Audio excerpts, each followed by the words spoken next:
জনাব মামুনুল হক।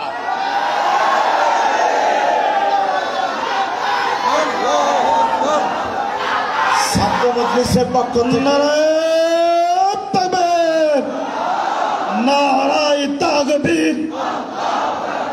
মামুনুল হকের আগমন যশোরবাসীর পক্ষ থেকে, খিলাফত মজলিসের পক্ষ থেকে, যুব মজলিসের পক্ষ থেকে, ছাত্র মজলিসের পক্ষ থেকে। এই কোন মার্কা কি আছে?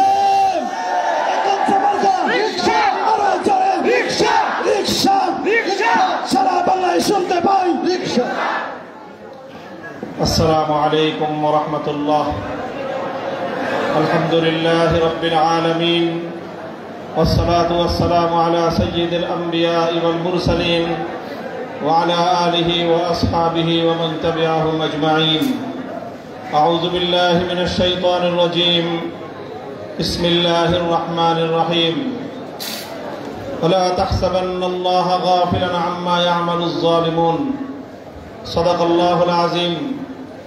বাংলাদেশ খেলাফত মজলিস যশোর জেলা শাখার উদ্যোগে আয়োজিত আজকের এই গণসমাবেশে উপস্থিত সংগ্রামী সভাপতি, উপস্থিত বাংলাদেশ খেলাফত মজলিসের কেন্দ্রীয় নেতৃবৃন্দ, যশোর জেলা শাখার নেতৃবৃন্দ, অন্যান্য শাখা উপশাখা থেকে সমবেত আমার সংগ্রামী দায়িত্বশীল বাংলাদেশ খেলাফত মজলিস ও সহযোগী সংগঠন সমূহের সর্বস্তরের নেতাকর্মী ও সংগ্রামী যশোরবাসী, আমি সর্বপ্রথম ইতিহাসের অন্যতম সূতিকাগার বাবরি মসজিদ লং মার্চের ঐতিহাসিক এই স্মৃতিময় ভূমি যশোরের মাটি ও মানুষকে ধন্যবাদ জানাই। বাংলাদেশ খেলাফত মজলিসের আজকের ঐতিহাসিক গণসমাবেশ থেকে 24 জুলাই বিপ্লবে শাহাদাত বরণকারী সকল বীর শহীদানদের রূহ এবং আত্মার মাগফিরাত কামনা করি। তাদের শোক সন্তপ্ত পরিবার পরিজনের প্রতি সমবেদনা প্রকাশ করি। সেই সাথে বিগত 16 বছরের ফ্যাসিবাদী আমলে শাহাদাত বরণকারী 2009 সালের পিলখানার ট্র্যাজেডি সকল 57 জন দেশপ্রেমিক সেনা কর্মকর্তা, 2013 সালের শাপলা চত্বরে নবী প্রেমিক তাওহীদি জনতা, 2014-15 সালে সরকার বিরোধী ফ্যাসিবাদ বিরোধী আন্দোলনে শাহাদাত বরণকারী বিরোধী দলের নেতাকর্মী, 2021 সালে বাংলাদেশের স্বাধীনতার সুবর্ণ জয়ন্তী উদযাপনকালে বাংলাদেশ বিরোধী ভারতের বিতর্কিত প্রধানমন্ত্রী নরেন্দ্র মোদীর আগমনের প্রতিবাদকারী হেফাজতে ইসলামের শাহাদাত বরণকারী নেতাকর্মীদেরকে, আর সর্বশেষ 2024 সালের হাজার হাজার বাংলার দামাল সন্তানদেরকে, যাদের রক্তের স্রোতের উপর ভেসে বাংলাদেশ 2024 সালের 36 জুলাই নতুন করে স্বাধীনতা অর্জন করেছে। সংগ্রামী সাথী ও বন্ধুগণ, জুলাই বিপ্লবের আজ 1 বছর পূর্তি হতে চলেছে। রক্ত ঝরা জুলাই আবার বাংলার মাটিতে ফিরে এসেছে, অথচ আজও পর্যন্ত জুলাই ঘোষণাপত্র জাতির সামনে ঘোষিত হয়নি। আমি মনে করি অন্তর্বর্তীকালীন সরকার এবং বাংলাদেশের প্রধান রাজনৈতিক দলগুলোর জন্য এটি অত্যন্ত একটি অবমাননাকর লাঞ্ছনার বিষয়। এর দায় এবং এই ব্যর্থতা বর্তমান সরকারের। এই জুলাই মাস শেষ হওয়ার আগে জুলাই ঘোষণা জাতির সামনে ঘোষিত হতে হবে এবং সেই জুলাই ঘোষণার মধ্য দিয়ে আগামীর বাংলাদেশের রূপরেখা প্রণয়ন করতে হবে। সংগ্রামী সাথী ও বন্ধুগণ, আমরা মনে করি, বাংলাদেশ খেলাফত মজলিস মনে করে, আগামীর বাংলাদেশ গঠনের পিছনে 1947 সালের দেশ বিভাগ, 1971-এর মহান মুক্তিযুদ্ধ এবং 2024 সালের জুলাই এবং আগস্টের বিপ্লবকে সামনে রেখে এই পতাতনের উপর আগামীর বাংলাদেশ বিনির্মাণ করতে হবে। যদি বাংলাদেশের আগামী বিনির্মাণের ক্ষেত্রে ভিন্ন কোনো চিন্তা করা হয়, এদেশের তাওহীদি জনতা আবার রাজপথে নামবে, আবার তারা আন্দোলনের মাঠে নামতে বাধ্য হবে। সংগ্রামী সাথী ও বন্ধুগণ, আমি আজ বাংলাদেশ খেলাফত মজলিসের এই গণসমাবেশ থেকে বাংলাদেশ খেলাফত মজলিস প্রতিষ্ঠার 3 যুগের মাথায় এসে স্মরণ করতে চাই, বিগত দিনে বাংলাদেশ খেলাফত মজলিস দেশ, জাতি এবং উম্মার স্বার্থ রক্ষায় যে সকল ত্যাগ, অবদান এবং ভূমিকা পালন করেছে। আমরা দেখেছি 1989 সালের 8ই ডিসেম্বর বাংলাদেশ খেলাফত মজলিস প্রতিষ্ঠার পরেই 1991 সালে বাংলাদেশ খেলাফত মজলিস এবং তার কর্ণধার, তার পুরোধা ব্যক্তিত্ব শাইখুল হাদিস আল্লামা আজিজুল হকের নেতৃত্বে বাংলাদেশের ইতিহাসে ইসলামপন্থীদের সর্ববৃহৎ রাজনৈতিক মোর্চা ইসলামী ঐক্যজোট গঠিত হয়েছিল। ইসলামী ঐক্যজোট বাংলাদেশ খেলাফত মজলিসের অন্যতম অবদান। 1992 সালের 6ই ডিসেম্বর যখন উগ্রবাদী ভারতীয় হিন্দুত্ববাদীরা মুসলমানদের প্রাণের বাবরি মসজিদকে শহীদ করে দিয়েছিল, বাংলাদেশ খেলাফত মজলিসের নেতৃত্বে শাইখুল হাদিস আল্লামা আজিজুল হকের অবিসংবাদিত নেতৃত্বে বাংলার মাটি থেকে অযোধ্যা অভিমুখে বাবরি মসজিদ নির্মাণের লক্ষ্যে বিশ্বকাপনা লং মার্চ পরিচালিত হয়েছিল। আমরা লক্ষ্য করেছি 1996 সালে বাংলাদেশে একটি নির্দলীয় নিরপেক্ষ তত্ত্বাবধায়ক সরকার প্রতিষ্ঠার জন্য বাংলাদেশ খেলাফত মজলিস একদলীয় নির্বাচনকে প্রতিহত করবার জন্য শাইখুল হাদিসের নেতৃত্বে অনবদ্য ভূমিকা পালন করেছে। 1996 সালে ক্ষমতায় আসার পর সেই সময়ের ভারতীয় তাবেদার আওয়ামী লীগ সরকার একের পর এক দেশ বিরোধী যখন চুক্তি এবং সিদ্ধান্তগুলো পালন করছিল, শান্তি চুক্তির মাধ্যমে বাংলাদেশের 1/10 পার্বত্য অঞ্চল বাংলাদেশের স্বাধীনতাকে বিপন্ন করে তুলেছিল। সেই পার্বত্য শান্তি চুক্তির নামে বাংলাদেশের স্বাধীনতা, বাংলাদেশের স্বার্থ পরিপন্থী সেই শান্তি চুক্তির বিরুদ্ধে বাংলাদেশ খেলাফত মজলিসের আমির শাইখুল হাদিস আল্লামা আজিজুল হক পার্বত্য চট্টগ্রাম অভিমুখে ঐতিহাসিক লং মার্চের ভূমিকা পালন করেছিলেন। ঠিক তেমনি ভাবে বসনিয়া হার্জেগোভিনিয়াতে যখন সার্বিয়ানদের বর্বর নির্যাতন নেমে এসেছিল, শাইখুল হাদিসের নেতৃত্বে গোটা বাংলাদেশ থেকে মুজাহিদ সংগ্রহের অভিযান পালন করার মধ্য দিয়ে সেই বসনিয়ার নির্যাতিত মজলুম মুসলমানদের সাহায্যার্থে বাংলার এই প্রান্ত থেকে মুজাহিদ প্রেরণের কর্মসূচি তিনি ঘোষণা করেছিলেন। ঠিক তেমনি ভাবে যখন ভারত একতরফা ভাবে বাংলাদেশের সকল নদীর পানিগুলোকে প্রত্যাহার করে নেওয়ার স্বৈরাচারী মানবতা বিরোধী একটার পর একটা ভূমিকা পালন করে আসছিল, টিপাই মুখ অভিমুখে লং মার্চ করে বাংলাদেশের স্বার্থ রক্ষার ঐতিহাসিক ভূমিকা পালন করেছে বাংলাদেশ খেলাফত মজলিস।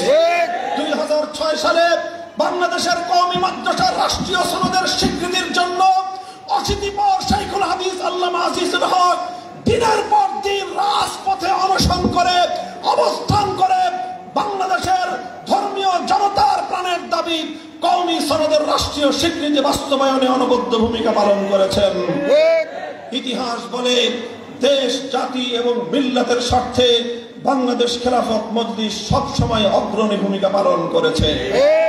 2013 সালে শাপলা চত্বরে শাহাদাতের সেই রক্ত বিধৌত সেই মসনদ তৈরি করবার ক্ষেত্রেও বাংলাদেশ খেলাফত মজলিসের নেতৃবৃন্দের ঐতিহাসিক ভূমিকা পালিত হয়েছে। 2013 সালের শাপলা চত্বরের মর্মন্তুদ রক্তস্নাত ঘটনার পর বাংলাদেশ খেলাফত মজলিসের নেতৃবৃন্দ কারাবরণ করেছে।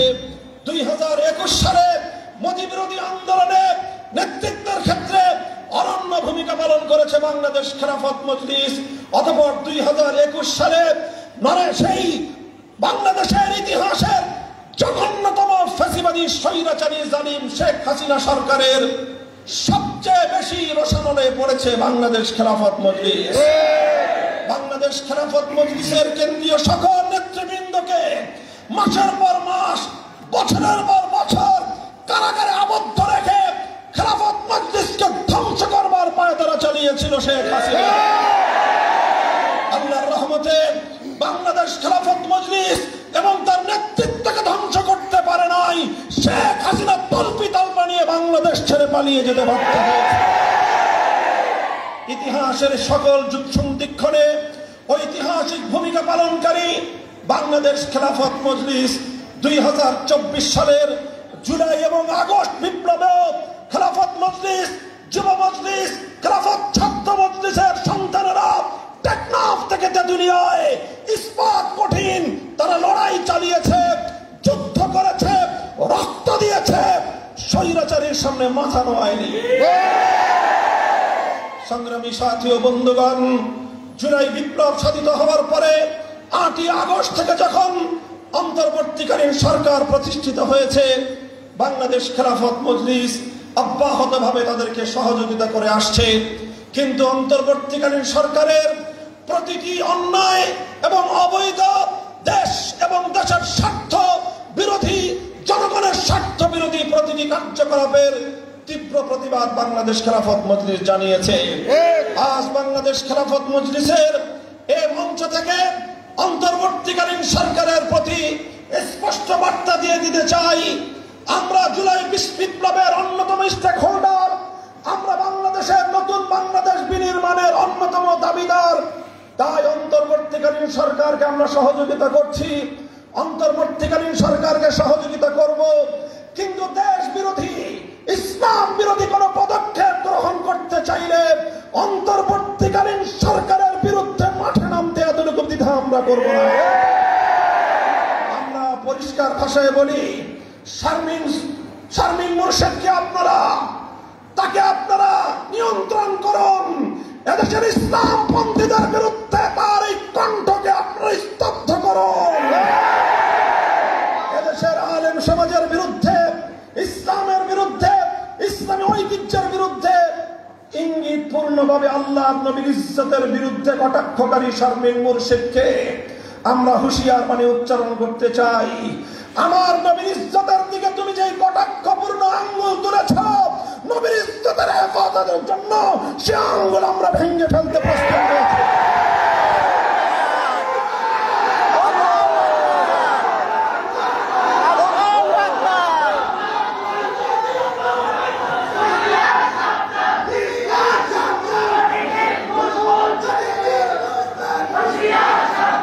সংগ্রামী সাথী ও বন্ধুগণ, বাংলাদেশ খেলাফত মজলিস তার ঐতিহ্যের ধারা অনুযায়ী জুলাই বিপ্লবের পর থেকে আমরা প্রতিটি মঞ্চে বলে আসছি, আমরা জুলাই এবং আগস্ট বিপ্লবের অংশীজনদেরকে আগামী দিনে ঐক্যবদ্ধ দেখতে চাই। ফ্যাসিবাদ বিরোধী রাজপথের ঐক্যকে আমরা যে কোনো মূল্যে অটুট এবং অবিচ্ছিন্ন রাখতে চাই, অবিচ্ছেদ্য রাখতে চাই। এজন্য আমরা এই জুলাই বিপ্লবের অংশীজন বিগত 16 বছর ফ্যাসিবাদী স্বৈরাচারী শেখ হাসিনার জুলুমের শিকার প্রতিটি রাজনৈতিক পক্ষকে আমরা আরো ধৈর্যের সাথে, সহনশীলতার সাথে পরিস্থিতি মোকাবেলা করবার উদাত্ত আহ্বান জানিয়েছি। আজও আমি সেই আহ্বান জানাই। আমি বলতে চাই, নিজেদের মধ্যে পারস্পরিক প্রতিযোগিতাকে আপনারা পারস্পরিক হানাহানিতে যদি পরিণত করেন, এর মাধ্যমে যদি আবার বাংলাদেশে ফ্যাসিবাদ পুনর্বাসিত হওয়ার সুযোগ পায়, আবার যদি বাংলাদেশ বিরোধী স্বৈরাচারী বাকশালী শেখ হাসিনা এবং তার প্রেতাত্মারা বাংলাদেশের রাজনীতিতে ফিরে আসবার দুঃস্বপ্ন দেখে, এজন্য ইতিহাস আপনাদেরকে ক্ষমা করবে না। আপনারা কারো কারো মাধ্যমে আবার সেই শেখ হাসিনার তার সেই স্বৈরাচারী 1972 থেকে 75 সাল পর্যন্ত বাকশাল কায়েমকারী শেখ মুজিবুর রহমান সাহেবের স্বাধীনতা যুদ্ধের অবদানের নামে আবার 72-এর বাকশালী আওয়ামী লীগকে বাংলাদেশে ফিরিয়ে আনবার জন্য যারা ওকালতি করছেন, সাবধান করে দিতে চাই, এই আবু সাইদ মুগ্ধদের বাংলাদেশে আর কোনদিন সেই দিন ফিরে আসবে না ইনশাআল্লাহ। এজন্য আমি প্রতিযোগী বাংলাদেশের সকল রাজনৈতিক